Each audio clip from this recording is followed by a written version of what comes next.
en los pliegues más recónditos de la geografía mexicana. Hay lugares que el tiempo parece haber olvidado, donde el sol se esconde, detrás de la Sierra Madre Oriental, imponentes montañas, gigantes verdes que todo lo cubren, que todo lo ocultan, y las nubes, cargadas de lluvia, tejen un velo, denso, de misterio, de olvido, ahí, en Oaxaca, en sus rincones más profundos, existe un pueblo, un pequeño caserío, que casi nadie nombra. No aparece en los mapas modernos, ni en los GPS, no tiene carretera pavimentada, ni siquiera un camino de terracería decente. No hay señal de celular. El mundo exterior. No existe un poblado donde la gente susurra, habla en voz baja, de una familia. La familia Ruiz. Dicen que todos ahí son uno mismo.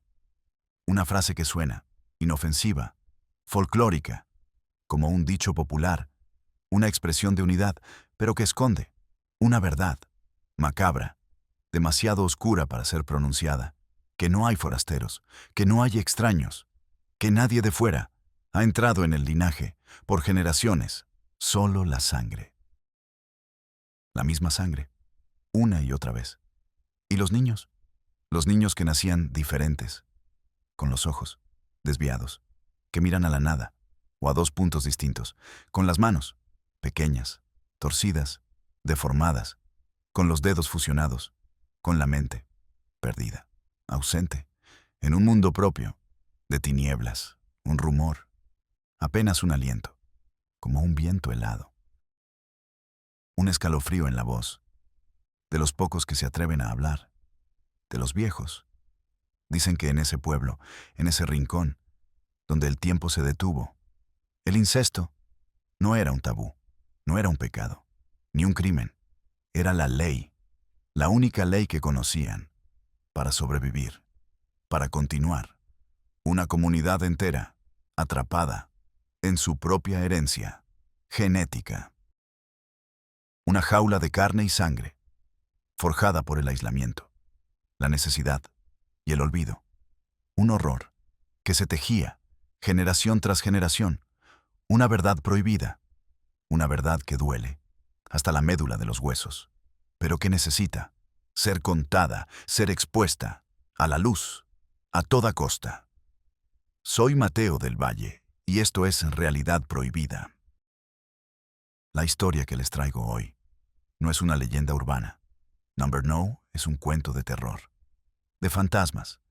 Para la fogata es la crónica, desgarradora, real, verificada, de un secreto que se pudrió, a plena vista, durante décadas, más de 70 años, en un pueblo de Oaxaca, un pueblo tan olvidado, tan remoto, que ni siquiera los mapas lo registran, un pueblo donde nadie era un solo pariente, donde todos eran familia, de la misma sangre, donde el incesto era la norma, la cruel forma de supervivencia.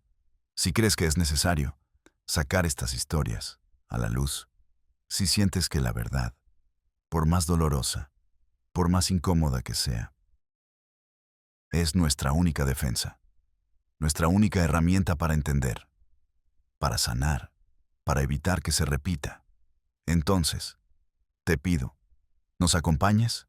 Hasta el final de esta investigación. Suscríbete ahora a Realidad Prohibida. Activa la campanita para no perderte ninguna de nuestras investigaciones, ningún nuevo episodio. Y comparte este video con todos tus contactos para que más ojos puedan ver lo que el mundo prefiere ignorar, para que las sombras se disipen con la luz de la verdad. Porque cuando el mundo calla, nosotros hablamos. Y créanme, esta es una historia que duele, una historia que te robará el sueño, que te revolverá el estómago y te hará cuestionar todo lo que creías saber sobre la condición humana.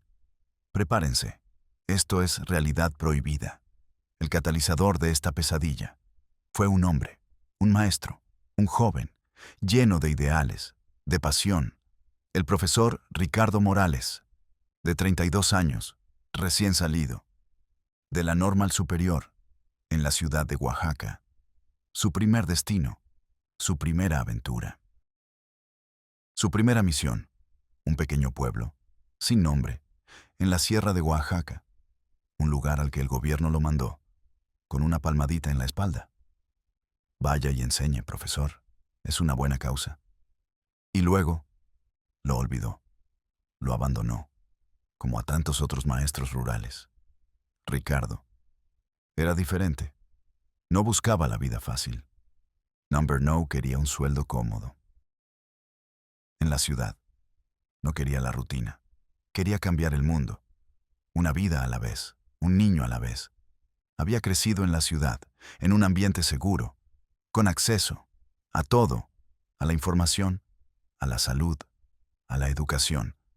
Pero la vocación lo llamó a los márgenes, a las fronteras, a esos lugares donde el mapa se difumina. Llegó a ese pueblo. Después de horas de viaje, en una destartalada camioneta de carga, por caminos de terracería, cubiertos de lodo, de piedras, con su mochila, sus libros, su guitarra y un corazón lleno de esperanza, quería enseñar, alfabetizar, abrir mentes, llevar la luz del conocimiento, donde solo había oscuridad. Pero lo que encontró ahí no estaba en los libros. No había nada que lo preparara. Nada en su formación universitaria. Lo había advertido. El pueblo era pequeño, un puñado de chozas, de adobe, con techos de palma o lámina. Apenas 100 personas, quizás menos. Escondidas entre la espesa vegetación, todos se conocían, todos parecían familia. Number más bien, eran familia. De la misma sangre, de la misma estirpe. Pero había algo extraño, incómodo, en la forma de mirarse, en la forma de hablar, en el silencio que rodeaba sus conversaciones, como si ocultaran un secreto, demasiado grande, demasiado vergonzoso, a plena vista. Los niños de la escuela eran pocos, apenas una docena de almas jóvenes, y muy callados. Siempre, con la mirada gacha, esquiva, algunos. Tenían rasgos extraños, que no encajaban con ninguna etnia conocida. Ojos, extrañamente separados, mandíbulas prominentes, narices anchas, dedos cortos, fusionados, manos pequeñas, torcidas, caminaban, de forma particular, con una cojera sutil, un arrastre de pies, como si les doliera, cada paso, cada movimiento. No jugaban como otros niños. Number No corrían, no gritaban, se mecían compulsivamente.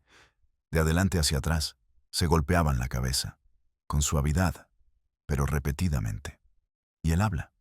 Su habla era difícil, arrancada, apenas inteligible. Eran sonidos guturales, murmullos, sin sentido. Ricardo no era genetista. Number. Su campo era la pedagogía, pero era observador, un científico en el alma. Vio patrones que no entendía, que no podía ignorar. Preguntó a los ancianos, por las familias, por los nombres, por la historia. Se rehusaban a hablar, bajaban la mirada, susurraban. Aquí somos gente propia, decían, con una voz llenas de miedo y resignación. Siempre ha sido así, desde los abuelos y los abuelos de los abuelos. Un muro de silencio, impenetrable, construido, con generaciones de miedo y ocultamiento. Ricardo, un hombre de ciencia, de lógica, de ética, no se dio por vencido, no podía. Su conciencia no se lo permitía. Empezó a revisar los viejos registros de la iglesia local. Los libros de bautismo, de matrimonio, de defunción, polvorientos, carcomidos por la humedad, por el paso implacable del tiempo. Lo que encontró, le heló la sangre, le revolvió el estómago. Apellidos, que se repetían una y otra vez, los mismos apellidos, para padres y madres, en el mismo registro, hermanos casados con hermanas, primos con primas, tíos con sobrinas, en el mismo árbol genealógico, un nudo inextricable, de consanguinidad, década tras década, la misma historia, la misma tragedia, la misma maldición. Era un pueblo, donde el incesto no era un caso aislado, Number No era una excepción, ni un crimen secreto.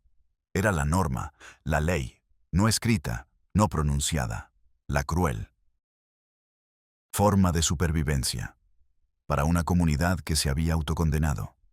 Pero Ricardo, con su mente científica, su ética profesional, sabía que eso explicaba los rostros, los cuerpos, las mentes.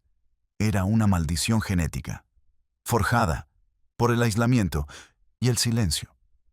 Un experimento humano, en la oscuridad, sin supervisión, sin fin. La familia más afectada, la más aislada, la más enferma, eran los Ruiz. Vivían en una casa, al final del pueblo, escondida entre la maleza, la densa vegetación tropical, una choza, de adobe, apenas visible, apenas distinguible del entorno. La casa, siempre cerrada, con las ventanas tapiadas con tablas viejas, no permitían que entrara la luz, ni que se viera hacia adentro. De ahí salían los niños más afectados, los más silenciosos, los que apenas se movían, los que apenas existían. Ricardo intentó acercarse, visitar la casa, con la excusa de vacunas, de revisar la salud de los niños, de llevarles material escolar. La anciana matriarca, doña Petra Ruiz, una mujer, de ojos hundidos, de rostro surcado por las arrugas, y la preocupación de la vida dura, lo recibió con hostilidad, con los ojos llenos de desconfianza y cansancio. Aquí no necesitamos nada, ya somos gente grande. Déjenos en paz, maestro, dijo. Mis niños están bien, son un poco lentos, pero son de Dios, son como Dios los mandó. Ricardo sentía el olor, un olor repugnante, dulzón, que salía de la casa, un hedor a humedad, la enfermedad, o abandono, a encierro, a descomposición lenta, un olor que lo perseguiría, por meses, por años, en sus pesadillas. Se fue, pero regresó al día siguiente y al otro, con medicinas básicas, con comida, con un balón de fútbol, con crayones. Intentaba romper el muro de ese silencio ancestral, con pequeñas ofrendas, con paciencia infinita, con una sonrisa genuina. La gente del pueblo lo veía y se alejaba, murmurando. Doña Petra lo rechazaba una y otra vez. Pero la persistencia de Ricardo, su humanidad, su ética, fue más fuerte que el miedo, más fuerte que la superstición. Hasta que un día, la anciana, doña Petra, lo miró con ojos vacíos, vacíos de esperanza, y llenos de un miedo ancestral. Pase, dijo, con una voz que parecía un suspiro o un lamento. Pero no le va a gustar lo que va a ver. Ricardo no lo sabía. En ese momento, no tenía idea, que al cruzar esa puerta, su vida y la de los niños, atrapados dentro, en ese infierno, cambiaría, para siempre, irremediablemente, y no necesariamente, para bien. Number para todos. El olor era lo primero, lo que te golpeaba, con una fuerza brutal, una bofetada sensorial, que te quitaba el aliento. Nada más cruzar el umbral de la puerta, una mezcla de humedad putrefacta, orina rancia, heces, moho y tristeza vieja. Un hedor que se pegaba a la ropa, al alma, y no te abandonaba. La casa era una choza, de tierra apisonada, con paredes de adobe, sin ventanas, solo pequeñas rendijas, que dejaban entrar algo de aire, viciado, y un techo de lámina, remendado con pedazos de hule.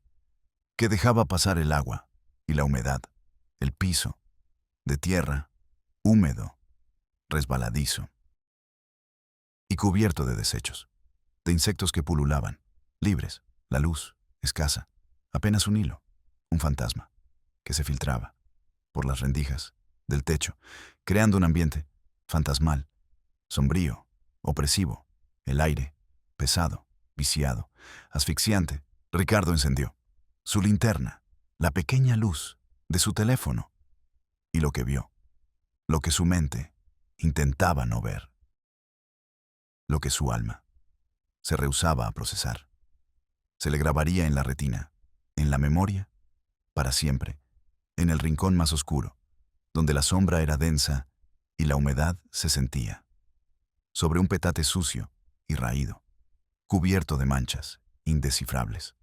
Una figura se balanceaba, constantemente, de adelante hacia atrás, un niño, un pequeño ser.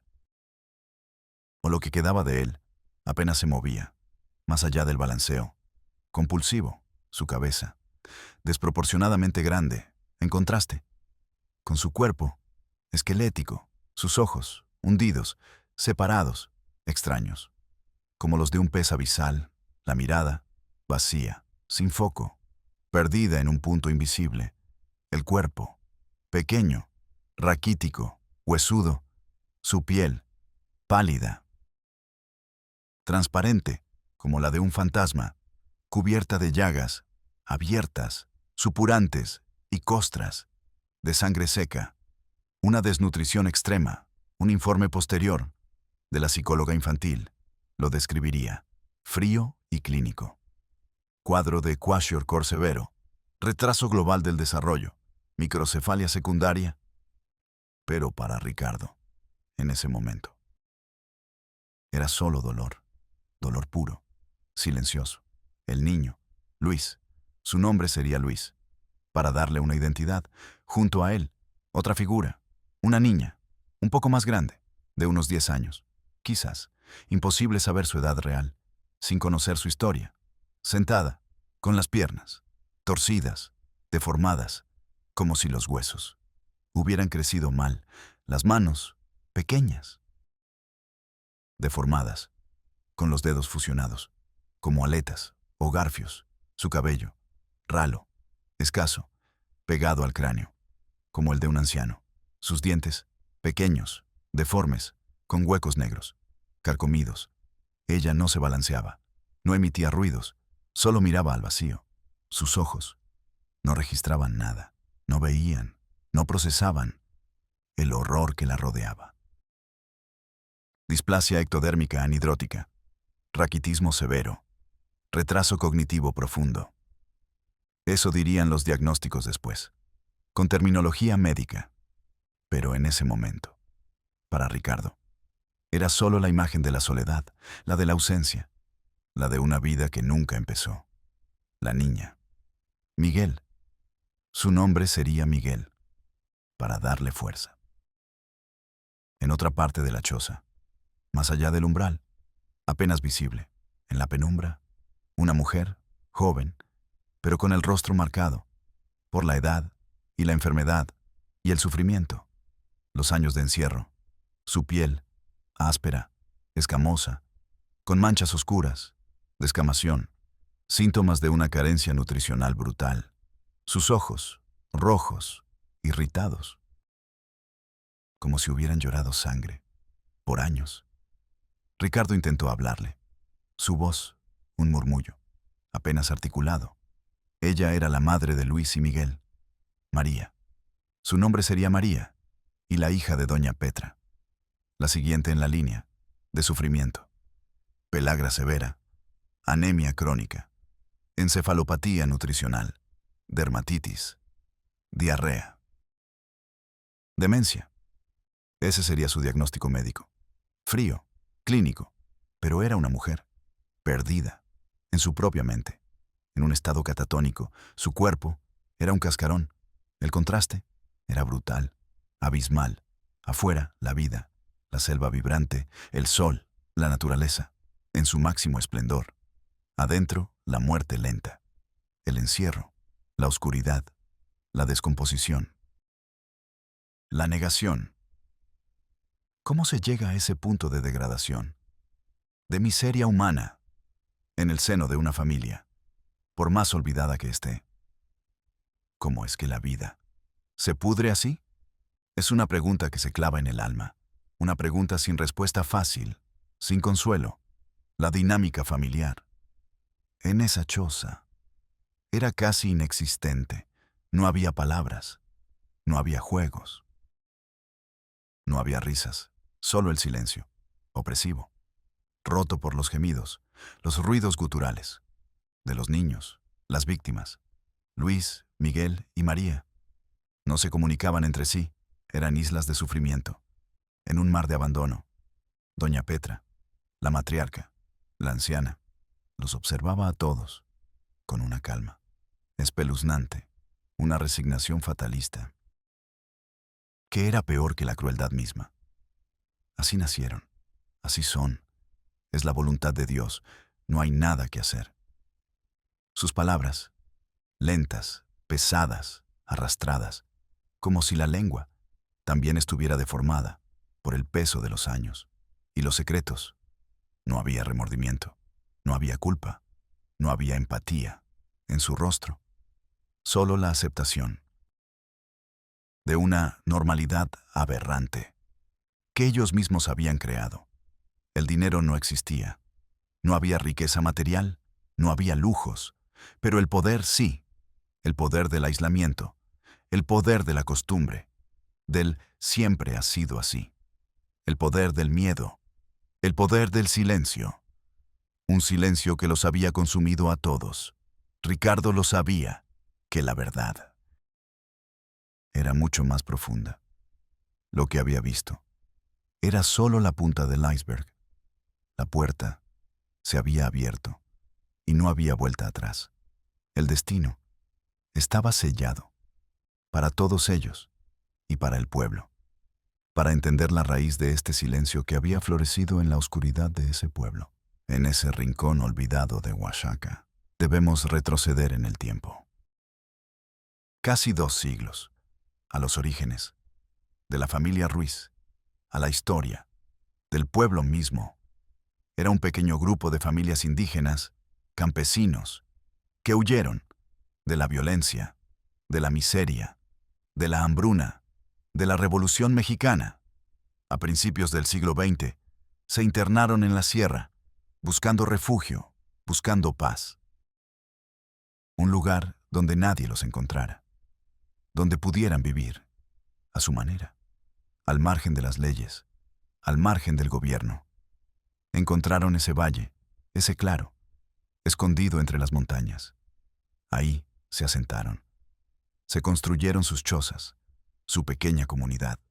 Se escondieron del mundo, de la modernidad, de las leyes. El aislamiento fue extremo, absoluto, inquebrantable. No había caminos que conectaran con otros pueblos. No había comercio. No había visitas. Nadie llegaba ahí. Solo ellos, un puñado de almas, atrapadas en la vastedad y la soledad. Los primeros matrimonios fueron entre primos hermanos, por necesidad, por no haber otra opción. No había con quién más casarse, para preservar el linaje, para sobrevivir como grupo, como identidad, para mantener la pureza de su sangre, de sus costumbres ancestrales. Pero la sangre, la misma sangre, se repitió, se mezcló, una y otra vez, generación tras generación. El incesto se convirtió en la norma, no por perversión, no por deseo, sino por ignorancia, por aislamiento y por una retorcida, pero necesaria, supervivencia.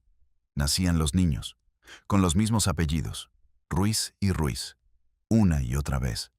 Los registros de la iglesia más cercana, la única fuente de datos, lo confirmaban. Hijos de tíos, hijos de primos, hijos de hermanos. Un árbol genealógico que se plegaba sobre sí mismo, un ciclo sin fin.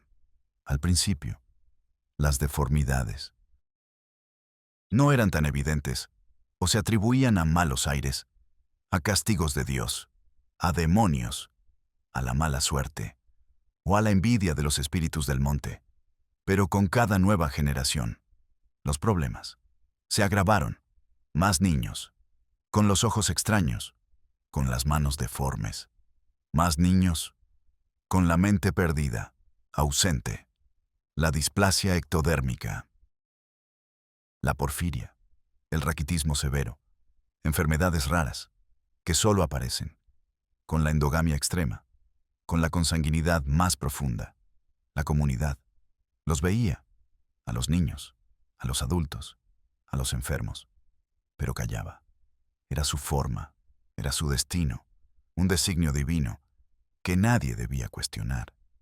Pudo el miedo, la ignorancia, la superstición justificar esta crueldad, esta degradación humana. La pregunta nos persigue, nos atormenta, nos confronta. Los vecinos de los ranchos cercanos, que a veces visitaban el pueblo para comerciar o para alguna festividad local, contaban historias en voz baja, casi susurrando, con los ojos desviados. Es la gente Ruiz, viven aparte, muy encerrados. Sus niños son como duendes, no hablan.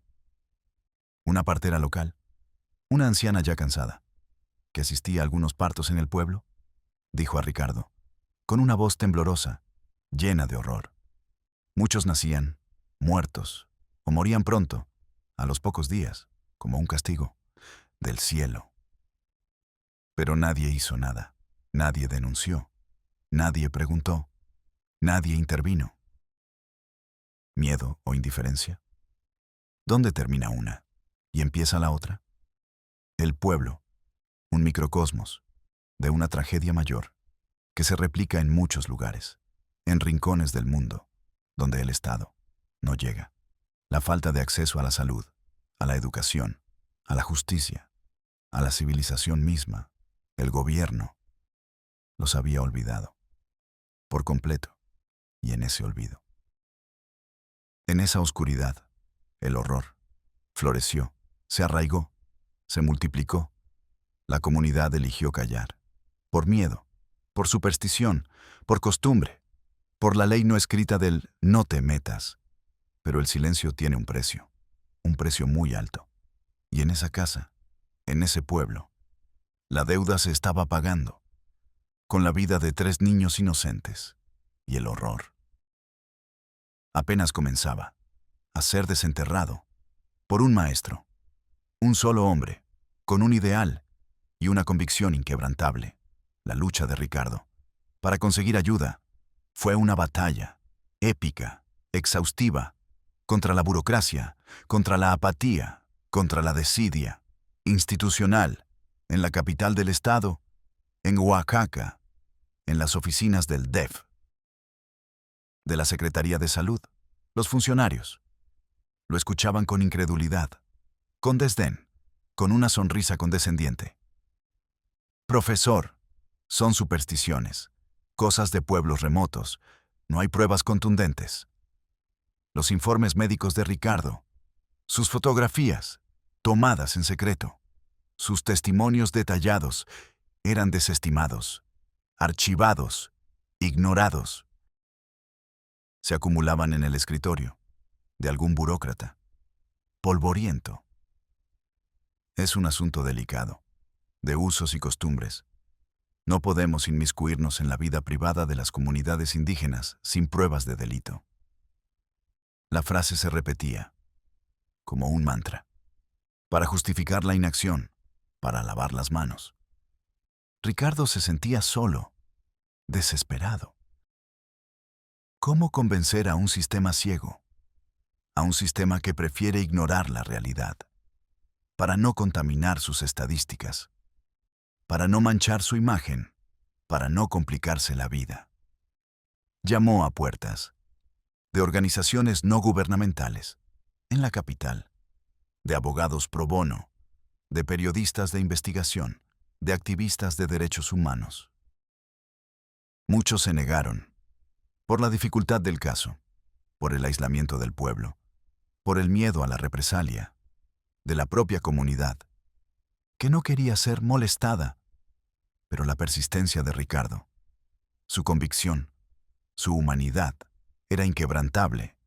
La imagen de los niños Ruiz, los rostros, las llagas, los silencios, lo perseguía, en sus sueños, en sus horas de vigilia. No podía abandonarlos, no podía fallarles, no podía. Finalmente, después de meses agotadores, de lucha y de tocar puertas, una pequeña ONG de derechos humanos, con sede en la Ciudad de México, se interesó, especializada en protección de la infancia y derechos de pueblos indígenas. A través de ellos, la historia llegó a una periodista, valiente, del Universal, un periódico de renombre nacional, una reportera de investigación, valiente, tenaz, sin miedo a las consecuencias. Ella misma viajó al pueblo, con un equipo pequeño, discreto, acompañada de Ricardo y de su propia conciencia.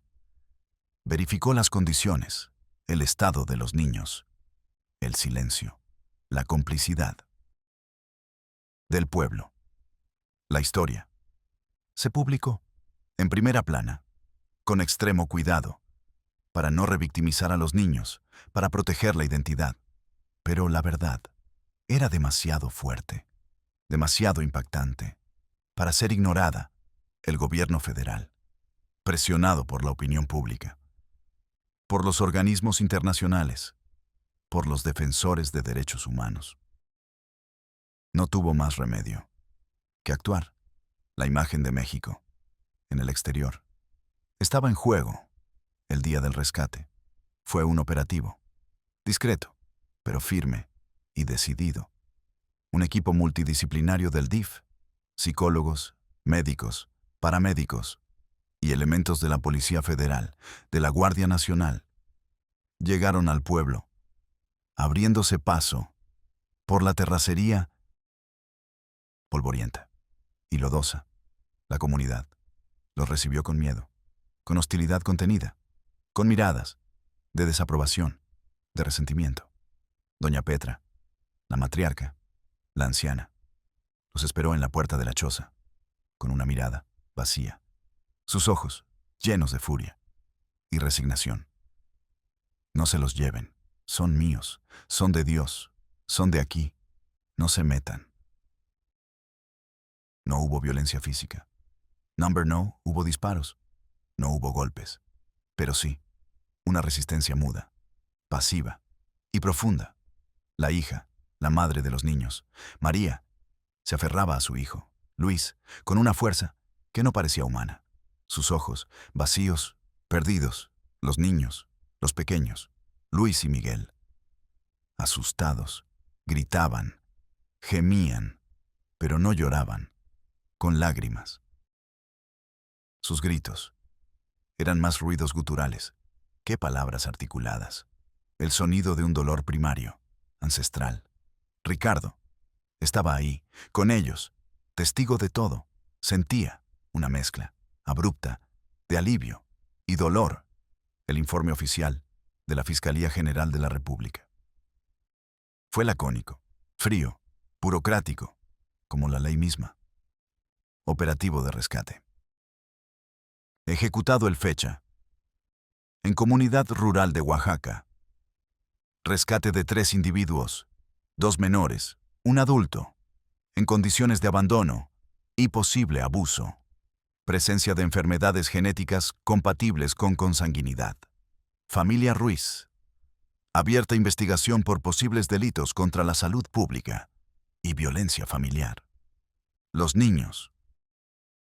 Los cargaron en camillas, envueltos en mantas limpias, sus cuerpos, diminutos, frágiles, casi transparentes. Era el fin de una prisión, de décadas, de generaciones, pero el inicio de un camino, largo, incierto, doloroso, hacia la sanación, si es que la sanación era posible, para ellos, para almas tan rotas, tan marcadas, tan olvidadas. El largo camino de sanación para Luis y Miguel, y para su madre, María. Fue una odisea, un proceso agotador y esperanzador, a la vez, una montaña rusa, emocional. Las primeras semanas, en el Hospital General de Oaxaca, fueron un shock para todos ellos y para el personal, un contraste brutal con la oscuridad, la humedad, la suciedad. De la choza, la luz, brillante, los sonidos, constantes, los equipos médicos, las voces, los olores, limpios, de hospital, todo era una agresión sensorial. Para ellos, Luis, el pequeño, de 4 años, diagnosticado con displasia ectodérmica severa, retraso global del desarrollo y autismo atípico, se golpeaba la cabeza contra las paredes de la cuna, con fuerza, desesperación, gritaba, constantemente, un chillido agudo, penetrante, que dolía. Miguel, el mayor, de 8 años, con porfiria congénita eritropoyética avanzada, raquitismo y un retraso cognitivo moderado. Sus ojos, fotosensibles, se cerraban, con dolor, ante cualquier luz, incluso la artificial. Su piel, pálida, llena de llagas, que no cicatrizaban, que supuraban. No conocían los juguetes, no conocían los colores, las formas, los sabores. No conocían el afecto, el cariño, el consuelo, su único juego. Como se reveló en un informe psicológico, detallado, era apilar pequeñas piedras que se llevaron de la casa, un comportamiento estereotipado, un síntoma claro. De su deprivación, la comida, era un problema. Rechazaban todo, lo escupían, lo tiraban. Sus sistemas digestivos, atrofiados, por la mala alimentación, por la constante diarrea, tuvieron que ser alimentados por sondas nasogástricas. Durante semanas, María, la madre, de 32 años, con pelagra severa, anemia crónica y una encefalopatía nutricional.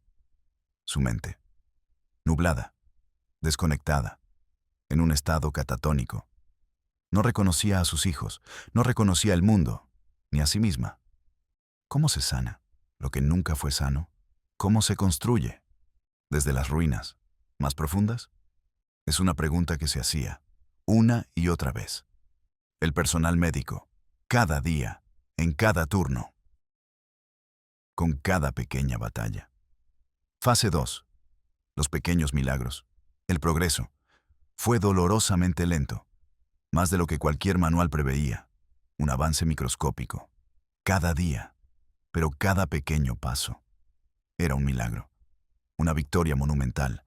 Después de un mes, en el hospital, con atención constante, Luis, el pequeño, dejó de golpearse la cabeza. Con tanta fuerza.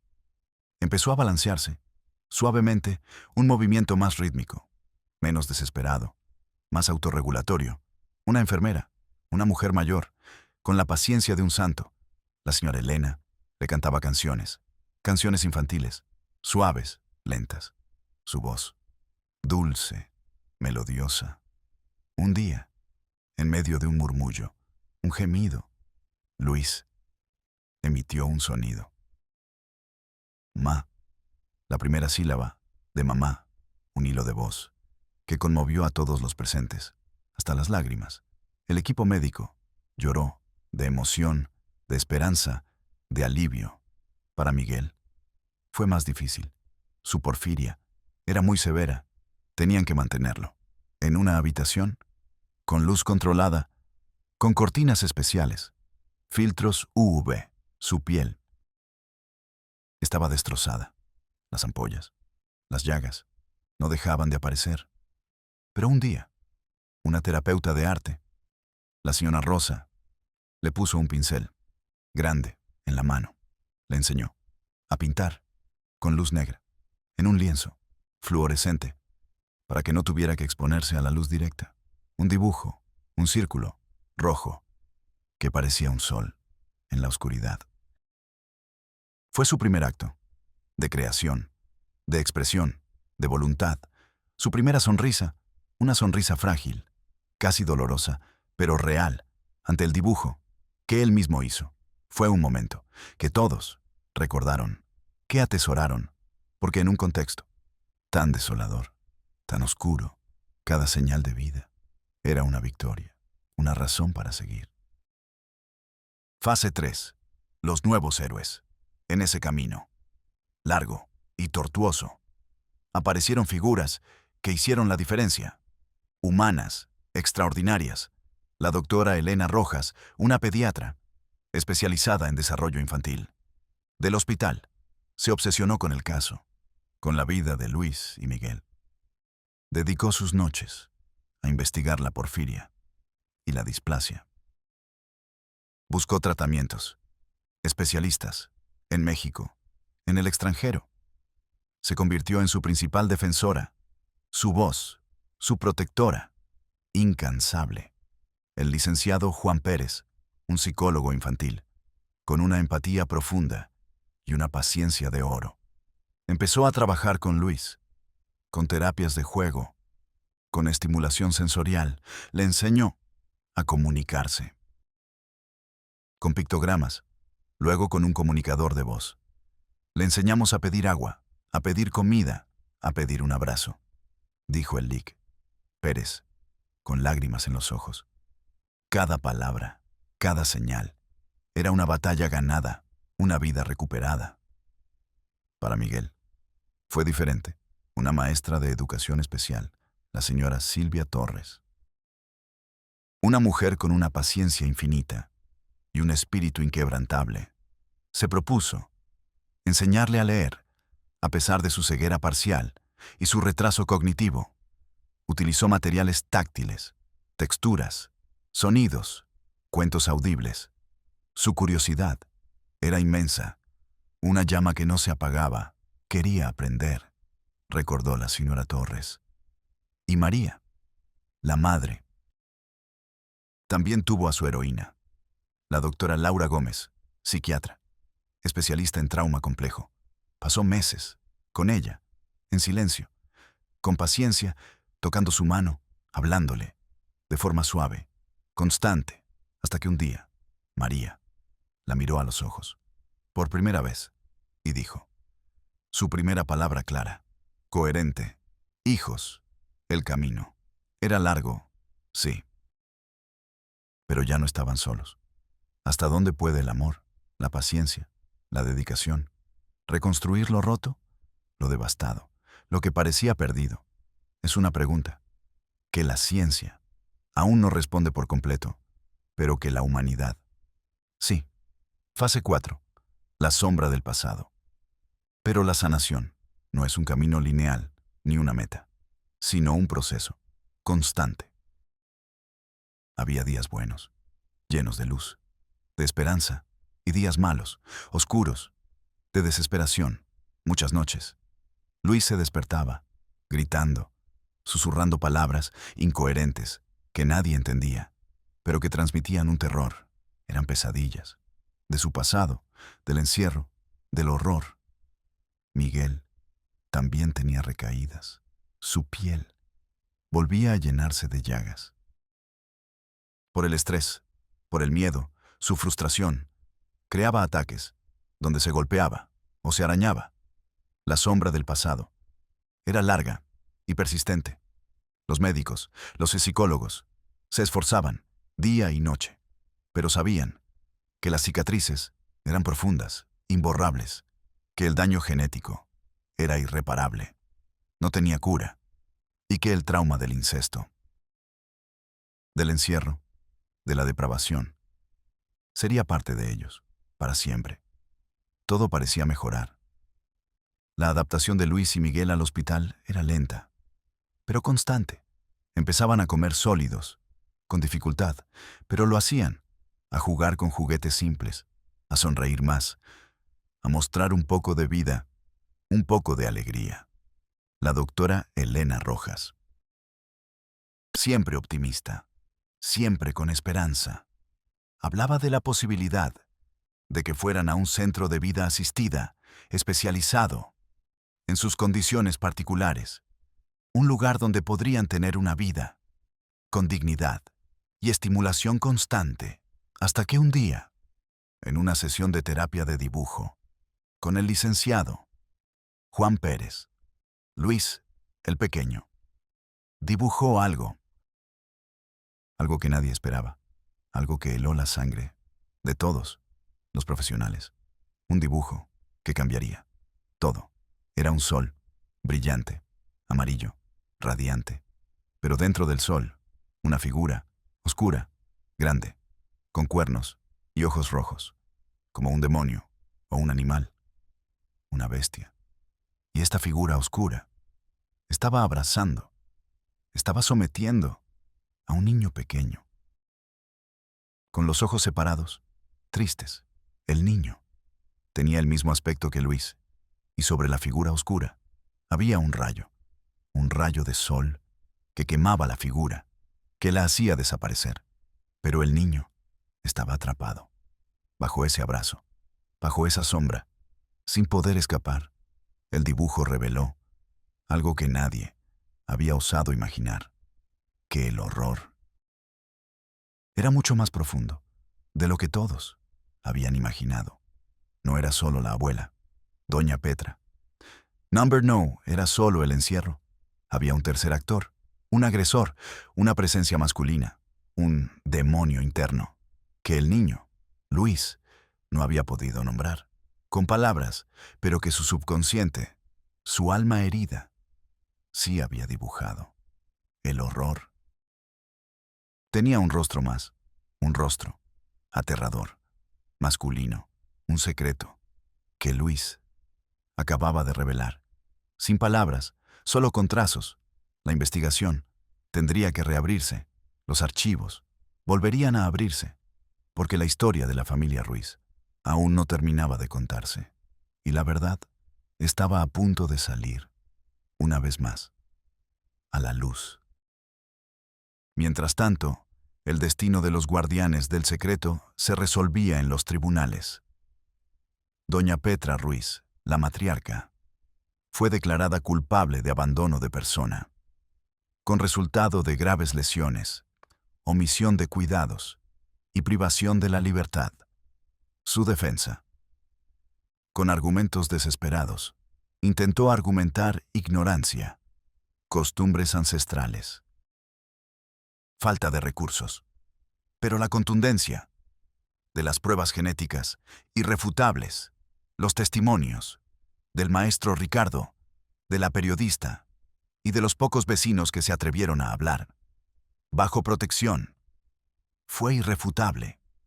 La verdad salió a la luz, su edad avanzada y su propio estado de salud, deteriorado, le valieron una condena de arresto domiciliario perpetuo, con monitoreo electrónico, una prisión en su propia casa y una multa histórica, cuyos fondos serían destinados a un fideicomiso para víctimas de abuso intrafamiliar y para la sanación de Luis y Miguel.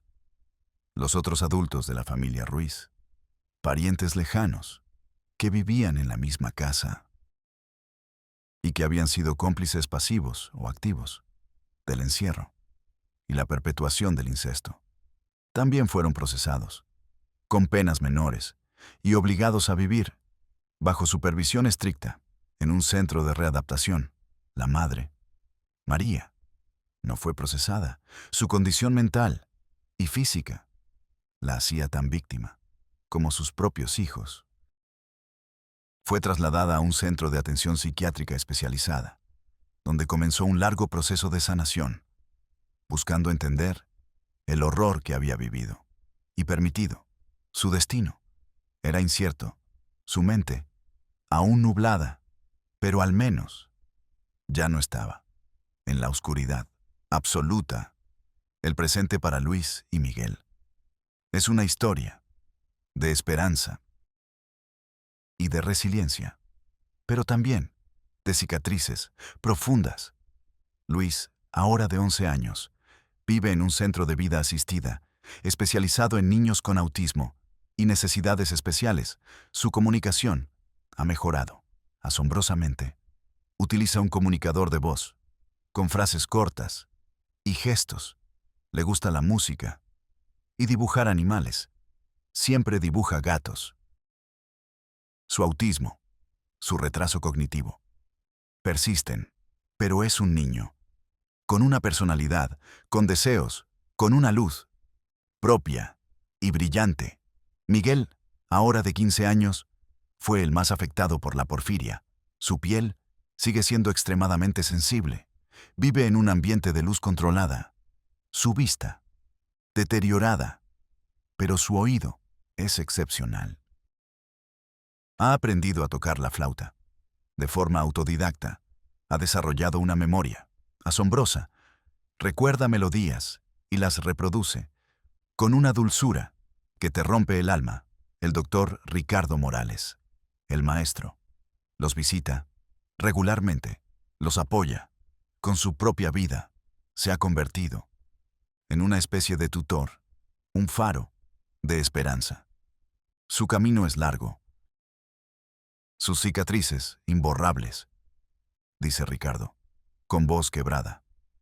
Pero están vivos y tienen dignidad y una oportunidad. Eso es lo que importa. María, la madre, sigue en terapia. En el centro psiquiátrico ha logrado avanzar. Ha empezado a hablar, a recordar los traumas de su propia infancia, de su padre, de sus hermanos, el incesto, que la había consumido. A ella también. No ha visto a sus hijos. Desde el rescate, el equipo médico cree que aún no está preparada para ese reencuentro. La historia de Luis y Miguel es la historia de un pueblo que se olvidó a sí mismo, donde el incesto era ley, una comunidad entera, atrapada en la oscuridad, en el silencio, en la ignorancia. Pero también es una historia de la valentía de un maestro, de la tenacidad de unos profesionales dedicados y de la increíble y frágil resiliencia del espíritu humano. La pregunta inevitable es: ¿cuántas otras comunidades, en México o en el mundo, siguen viviendo en la oscuridad del incesto, de la endogamia, lejos de la luz, del progreso, de la justicia? ¿Cuántos silencios estamos dispuestos a tolerar? ¿Cuántas veces hemos mirado hacia otro lado? ¿Qué parte de la responsabilidad es nuestra? Esa es la pregunta que nos queda, a ti y a mí. Y la respuesta, quizás, nos asusta más que cualquier historia que podamos contar. Aquí, en Realidad Prohibida, seguiremos haciendo las preguntas incómodas. Seguiremos abriendo puertas que muchos prefieren mantener cerradas. Seguiremos desenterrando las verdades, por más dolorosas que sean. Porque el silencio nunca es la respuesta. Number, porque el silencio también es una forma de complicidad. Soy Mateo del Valle. Nos vemos en la próxima Realidad Prohibida, donde la realidad, una vez más, superará la ficción y donde buscaremos, juntos, encender una luz en la oscuridad más profunda.